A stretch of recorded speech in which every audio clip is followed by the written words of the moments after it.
മുത്തശ്ശി, മനീഷ പറയുന്ന പല ഇൻസിഡൻസും ശരിയാണ്. എന്റെ സ്കൂൾ ടൈമിൽ സംഭവിച്ച കാര്യങ്ങളുമാണ്. പക്ഷേ എനിക്ക് മനീഷയെ മാത്രം കണക്ട് ആവുന്നില്ല. അതാണ് എന്റെ പ്രശ്നം. കണ്ടോ മുത്തശ്ശി, ഇവൻ ഓർക്കാഞ്ഞിട്ടൊന്നുമല്ല, മനപ്പൂർവ്വം എന്നെ ടീസ് ചെയ്യുവാ. അല്ല, ബാക്കി എല്ലാ കാര്യവും ഓർമ്മയുണ്ട്. ഇവൻ എന്താ എന്റെ കാര്യം മാത്രം മറക്കുന്നത്? ഞാനിത് വിശ്വസിക്കുന്നൊന്നുമില്ല. ഇവള് പറയുന്നത് വെച്ച് നോക്കുമ്പോ നിനക്ക് ഇവളുടെ പപ്പയെ ഓർമ്മ കാണുമല്ലോ. അങ്ങനെയാണെങ്കിൽ ഇവളുടെ വീട്ടുകാരെ വിളിച്ച് സംസാരിക്കേ.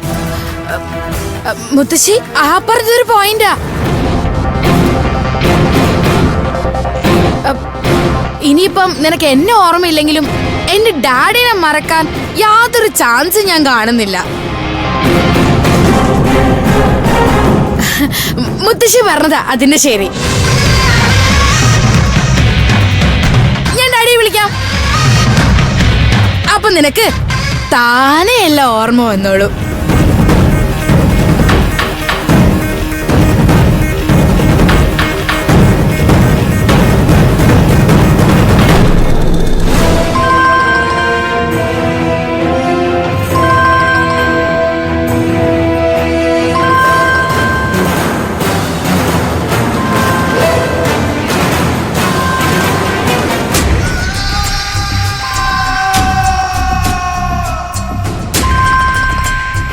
ഒരാം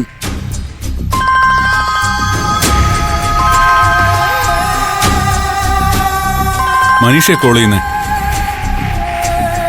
ഇങ്ങനൊരു വിളി ഞാൻ പ്രതീക്ഷിച്ചതാണ്. ഫോൺ എടുക്ക്. ഹലോ, ഫോൺ ഒന്ന് ഡാഡിയുടെ കയ്യിൽ കൊടുക്കോ.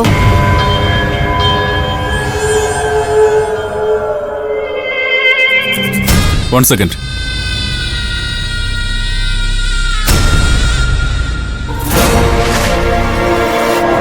ഹലോ മോളെ. Hello daddy. ഡാഡി ഫ്രീ ആണോ? ആ, നീ വിളിച്ചതല്ലേ. ഇനിയിപ്പോ തിരക്കിലാണെങ്കിലും നിന്നോട് സംസാരിച്ചല്ലേ പറ്റൂ. എന്താ എന്താ മോളെ വിളിച്ചത്? ഡാഡി, ഞാൻ ആകെ വല്ലാത്തൊരു സിറ്റുവേഷനിലാ. വലിയ കാര്യത്തിന് ഞാനിവിടെ വന്നപ്പോ എന്റെ ചൈൽഡ്ഹുഡ് ഫ്രണ്ട് എന്നെ തിരിച്ചറിഞ്ഞില്ല. എന്തൊക്കെ പറഞ്ഞിട്ടും അവൻ എന്റെ ഫേസ് റീകളക്ട് ചെയ്യാൻ പോലും പറ്റുന്നില്ല. ആർക്ക്? സന്ദീപിനോ? സന്ദീപ് നിന്നെ മറന്നോ? അയ്യോ, അതെങ്ങനെ പറ്റും?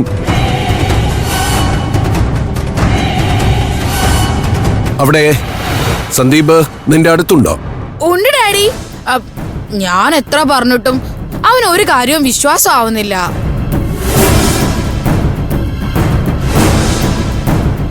ഞാൻ അവന്റെ കൊടുക്കാം. ഡാഡി തന്നെ അവനോട് സംസാരിക്കേ. Hello Sandeep, how are you dear? Hi uncle, I am fine. എന്താ സന്ദീപ്, നീ എന്നെയും എന്റെ മോളേക്കങ്ങ് മറന്നോ?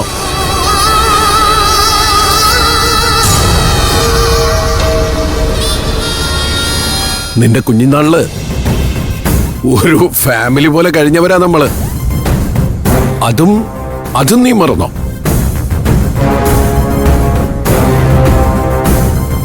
നിന്റെ ഡാഡിയും ഞാനും ബെസ്റ്റ് ഫ്രണ്ട്സ് ആയിരുന്നു.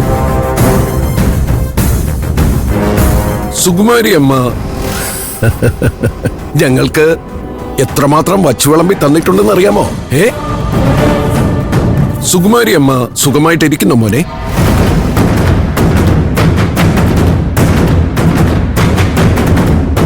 അതെ, എന്റെ മോള് എത്ര സന്തോഷത്തോടു കൂടിയാണെന്നോ നിന്റെ അടുത്തേക്ക് വന്നത്.